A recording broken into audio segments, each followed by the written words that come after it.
एक समय की बात है। किसी नगर में एक बूढ़ा व्यक्ति रहता था और उसकी 7 बहुएं थीं। एक बार जब कार्तिक का महीना आया तो उसने अपनी बहुओं से कहा कि मैं कार्तिक स्नान करना चाहता हूँ, क्या तुम इसे निभा दोगी?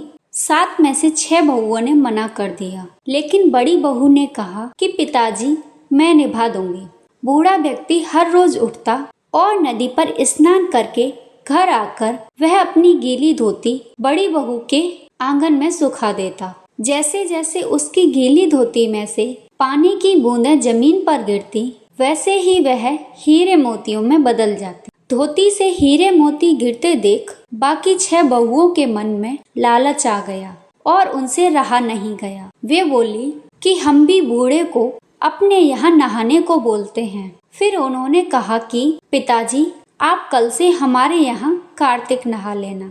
बूढ़े व्यक्ति ने कहा कि ठीक है, मुझे तो नहाना ही है, मैं तुम्हारे यहाँ नहा लूंगा। फिर अगले दिन वह बूढ़ा व्यक्ति सुबह सवेरे स्नान करके घर आया और धोती उसने दूसरी बहू के आंगन में सुखाने के लिए डाल दी, लेकिन यहाँ हीरे मोती की बजाय कीचड़ टपकने लगा। बहुओं ने जब यह देखा तो कहा कि आप हमारे यहाँ पाप का स्नान कर रहे हो, इसलिए यहाँ से जाओ और बड़ी बहू के यहाँ स्नान करो। बूढ़ा व्यक्ति वापस बड़ी बहू के यहाँ आ गया और कार्तिक का स्नान करने लगा। स्नान करके उसने फिर धोती सुखाई तो फिर से धोती में से हीरे मोती गिरने लगे। इस तरह कार्तिक का महीना समाप्त होने को आ गया। बूढ़ा व्यक्ति चिंता में पड़ गया तो उसकी बड़ी बहू ने उसकी चिंता का कारण पूछा। फिर उसने कहा कि बहू, अब कार्तिक स्नान समाप्त होने को आ गया है और मेरा मन है कि मैं सारे परिवार को एक दिन खाने का न्योता दूं।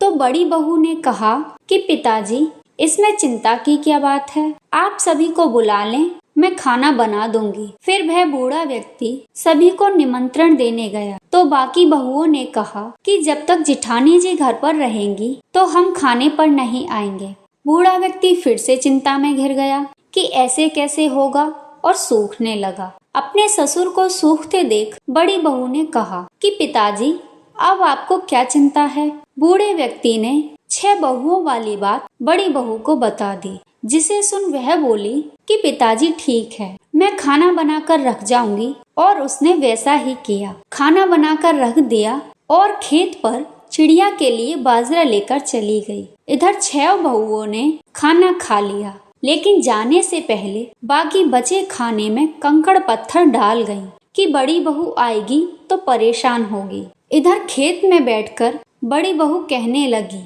कि राम जी की चिड़िया, राम जी का खेत, चुगलो चिड़िया भर भर पेट। मेरे ससुर ने घर में जगा दी और मैंने खेत में। फिर वह चिड़िया को बाजरा डालकर घर आ गई। घर आई तो उसने अपने ससुर को फिर उदास बैठा देखा। उसने फिर पूछा कि पिताजी, यह उदासी क्यों? पिताजी, सब ठीक ठाक निपट गया ना? वह बोला कि हाँ बहू, सब ठीक से निपट गया, लेकिन तेरी देवरानियां बाकी बचे खाने में कंकड़ पत्थर व मिट्टी डालकर गई हैं। बहू ने कहा कि कोई बात नहीं पिताजी, मैं तो अपने लिए खाना और बना लूंगी। बड़ी बहू ससुर से बात करके घर के भीतर जाकर खाने को देखती है, लेकिन वह देखती है कि जिस खाने में वह कंकड़ पत्थर डालती हैं वह हीरे मोती में बदल गए।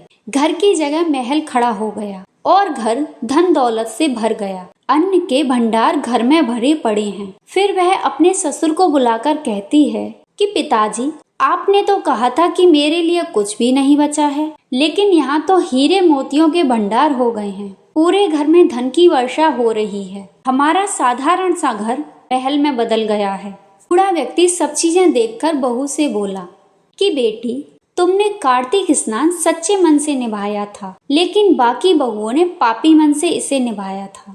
इसलिए कार्तिक देवता तुमसे बहुत प्रसन्न हैं और तुम्हें यह फल दिया है।